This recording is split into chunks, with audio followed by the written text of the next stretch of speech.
Hironobu Sakaguchi, Machi, Gucci, excuse my Japanese, y'all, the Godfather, Nobu, just recently dropped a bombshell of an opinion on the homie Night Sky Princess channel. They did an interview, I want to say about a week, maybe 2 weeks ago, that was translated by Genji. Look, I'll link Night Sky's video in its entirety in the description, which is a much listen. We'll see, because he's in front of the camera too, so you can, see the whole thing. It was actually a really good video. But before we get into any of that, make sure you hit that like button, and don't forget to subscribe. We out here trying to hit that 5K by the end of the year, y'all, and only you can prevent forest fires and, help a brother hit that 5K. Hironobu said in the interview, a problem with Final Fantasy and Dragon Quest is that there is too much expectation from players for them to continue without changing, and management gets pulled in the direction and do not take risks.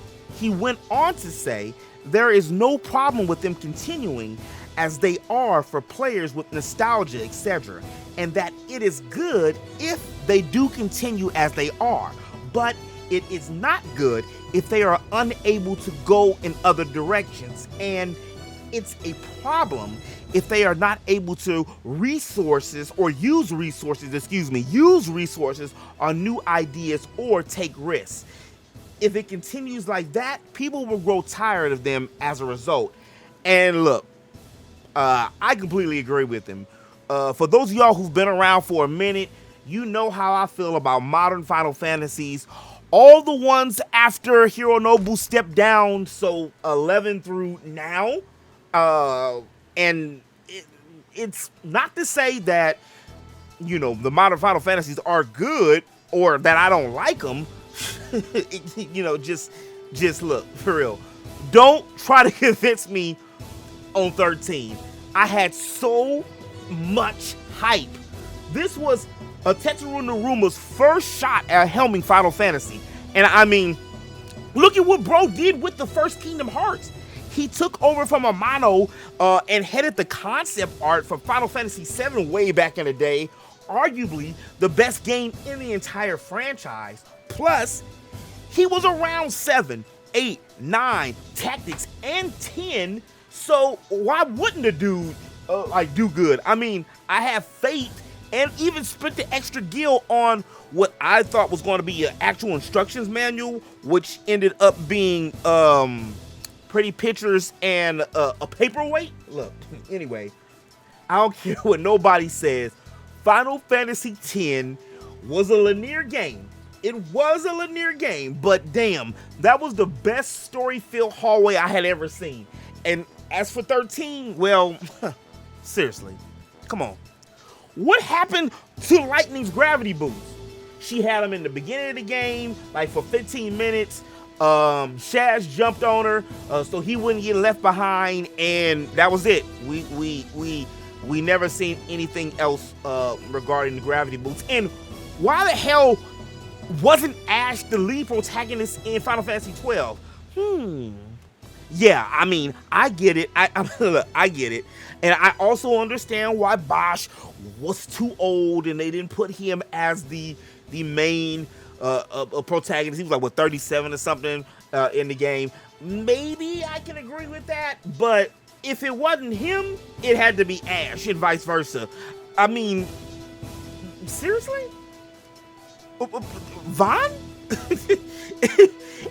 And how is it possible that the entire game was about airships, but we don't get to control our own airship?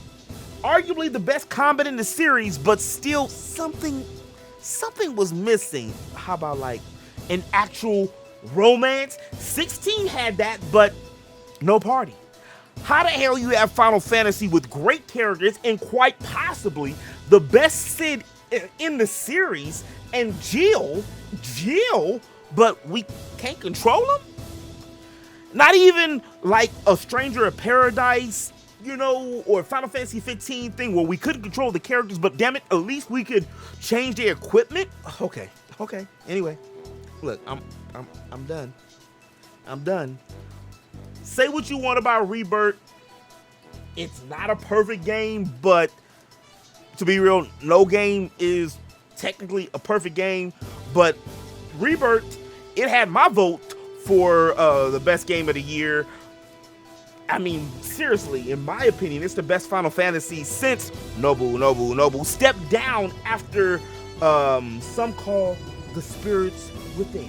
Which, look, again, I don't care what nobody say on this one.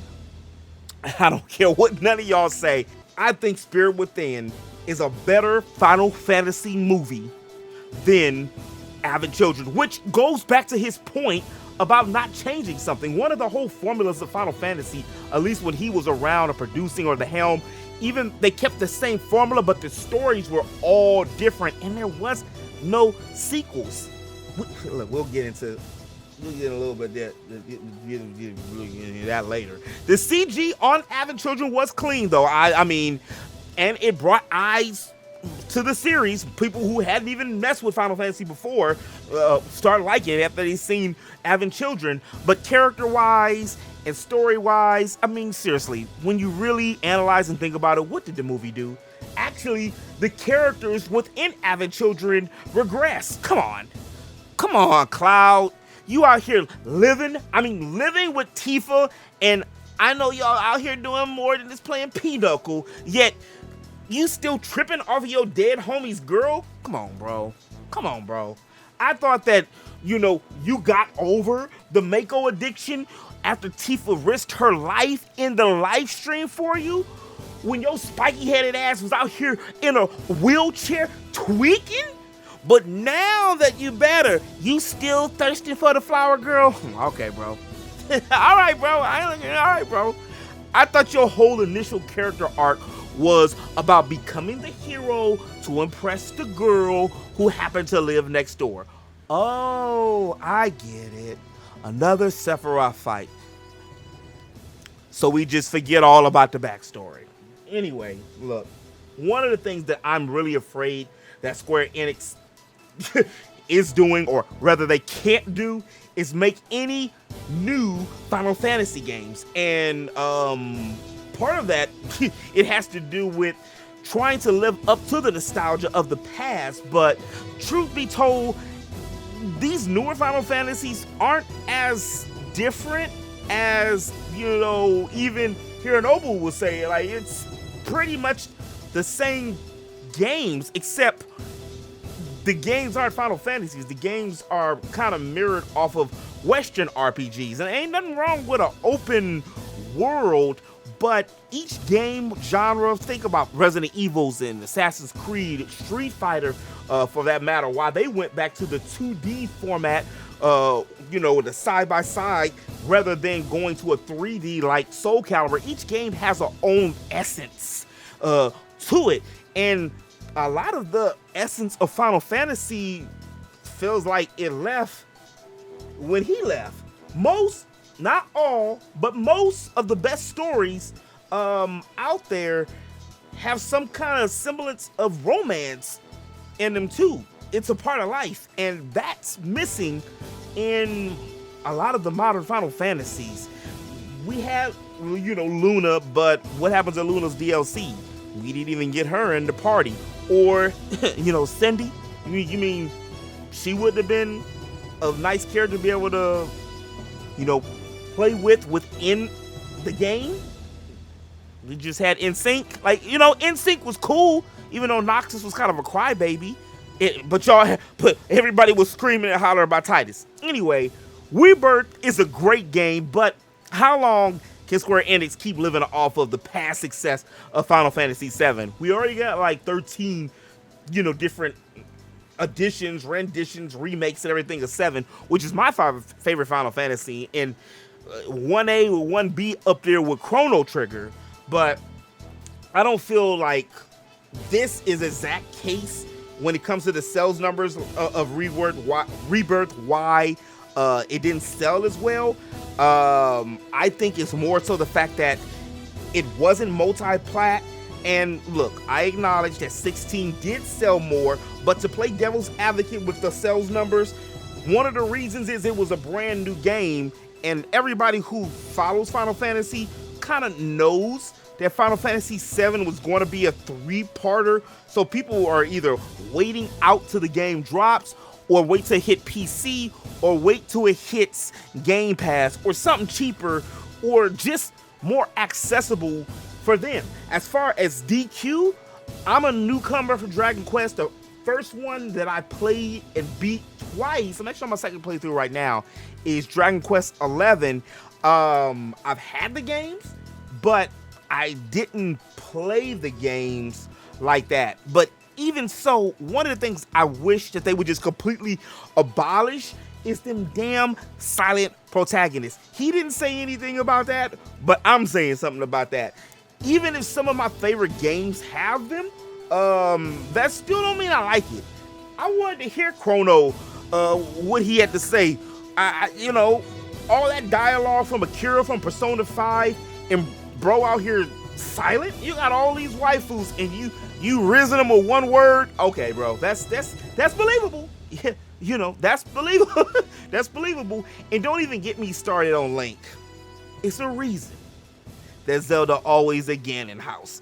She always a Ganon castle and not in your tree hut, bro. Okay, it's cool. It's cool. I ain't gonna go there. I don't want no trouble with y'all. You know how you get about Link and Zelda. In a separate but equally as important interview with, I don't know who did this interview. I actually seen the news article on Bloomberg and randomly on Twitter and in the web. You know how it goes sometimes.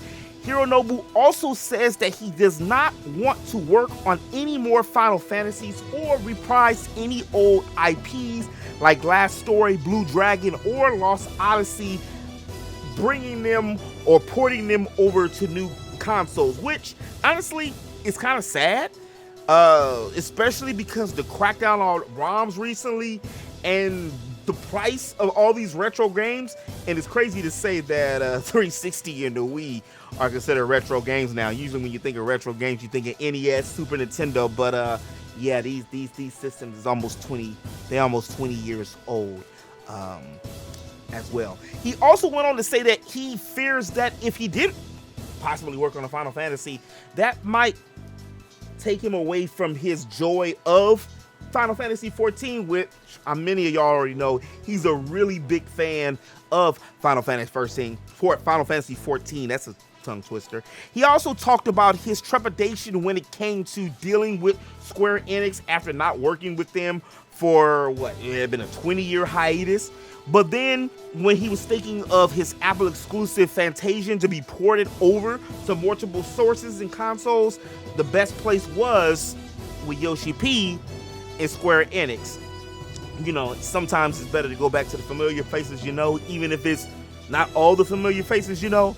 Although many thought his final game was in fact going to be Fantasian, he has been working on a new game called, what was that new game called? It was Dark something, and later now it's called Dark Fantasian, I think that it is, which many people have been speculating that it's going to be the sequel to Fantasian, which is going to be interesting because has he ever made a sequel? I did a video on his old game, I want to say a couple years, or the game he's working on now a couple years ago.